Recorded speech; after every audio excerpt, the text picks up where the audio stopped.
Hi friends, welcome back ಅವ್ರ YouTube channel. ಎಲ್ಲರಿಗೂ ನಮಸ್ಕಾರ.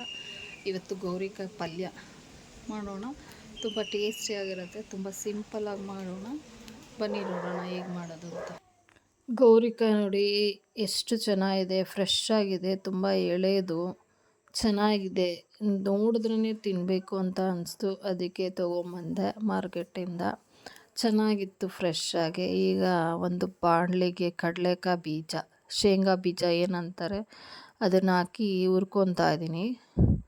ಹುರ್ಕೊಂಡು ಸ್ವಲ್ಪ ಲೈಟಾಗಿ ಅದು ಬೀಜ ಹುರಿದಾದ್ಮೇಲೆ ಸಿಪ್ಪೆ ಎಲ್ಲ ತೆಗೆದು ಕ್ಲೀನ್ ಮಾಡ್ಕೊತೀನಿ. ಕ್ಲೀನ್ ಮಾಡ್ಕೊಳ್ಳೋಕೆ ಮುಂಚೆ ಒಂದು ಮೆಣಸಿನ್ಕಾಯಿ, ಕೆಂಪು ಮೆಣಸಿನ್ಕಾಯಿ, ಇದು ಖಾರ ಇಲ್ಲ, ಒಂದು 4 ಮೆಣಸಿನ್ಕಾಯಿ ಹಾಕ್ಕೊಂಡಿದ್ದೀನಿ. ನಿಮಗೆ ಇಷ್ಟ ಖಾರ ಬೇಕು ಅನ್ನೋರು ಹಾಕ್ಕೊಳ್ಳಿ, ಇನ್ನೊಂದೆರಡು ಜಾಸ್ತಿ ಖಾರ ತಿನ್ನಲ್ಲ ಅನ್ನೋರು ನೋಡಿ ಹಾಕ್ಕೊಳ್ಳಿ. ಈಗ ನೋಡಿ, ಇದು ಕ್ಲೀನ್ ಮಾಡಿ ಸಿಪ್ಪೆ ತೆಗೆದು ರೆಡಿ ಇದೆ ಇದು ಶೇಂಗಾ ಬೀಜ. ಇದನ್ನು ಇವಾಗ ಮೆಣಸಿನ್ಕಾಯಿ ಜೊತೆ ಮಿಕ್ಸಿ ಮಾಡಿ 2 ಪುಡಿ ಮಾಡಿ ಇಟ್ಕೊತೀನಿ. ಪುಡಿ ಹಾಕೋದಿದು, ಪುಡಿ ಮೆಣಸಿನ್ಕಾಯ್ದು ಮತ್ತು ಶೇಂಗಾ ಬೀಜದ್ದು ಪಲ್ಯಗೆ ಪುಡಿ ಹಾಕೋದಿದು.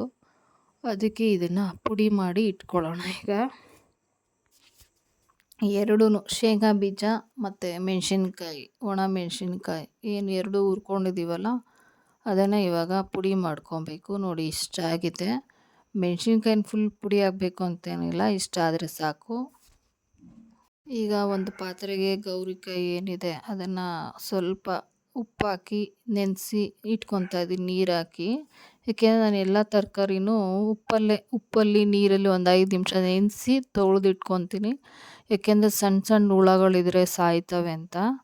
ಈಗ ಒಂದು ಪಾತ್ರೆಗೆ ಎಣ್ಣೆ ಹಾಕಿ, ಸಾಸಿವೆ ಹಾಕಿ, ಜೀರಿಗೆ ಹಾಕಿ, ತೊಳೆದಿಟ್ಕೊಂಡಿರುವಂತಹ ಗೌರಿಕಾಯಿನ ಹಾಕ್ತಾಯಿದ್ದೀನಿ.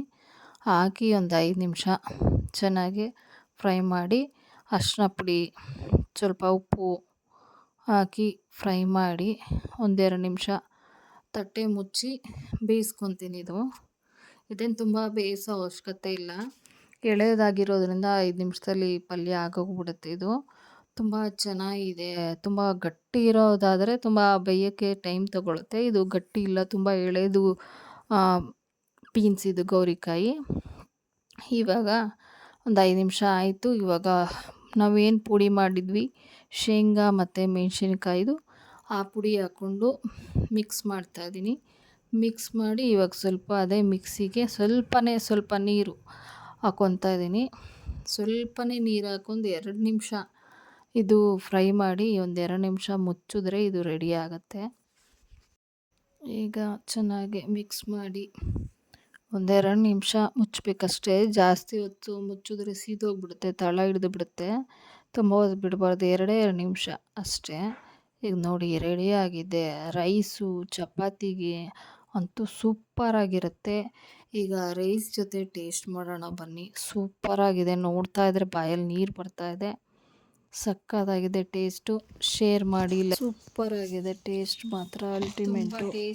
ಶೇಂಗಾ ಬೀಜ ಘಮ ಘಮ ಅಂತಿದ್ದೆ, ರೈಸ್ ಜೊತೆ ಮಿಕ್ಸ್ ಮಾಡ್ಕೊಂಡು ತಿಂತಾ ಇದ್ರೆ ನೀವು ಮಾಡಿ, ಕಮೆಂಟ್ ಮಾಡಿ, ಲೈಕ್ ಮಾಡಿ, ಶೇರ್ ಮಾಡಿ. Thank you for watching my video. Bye.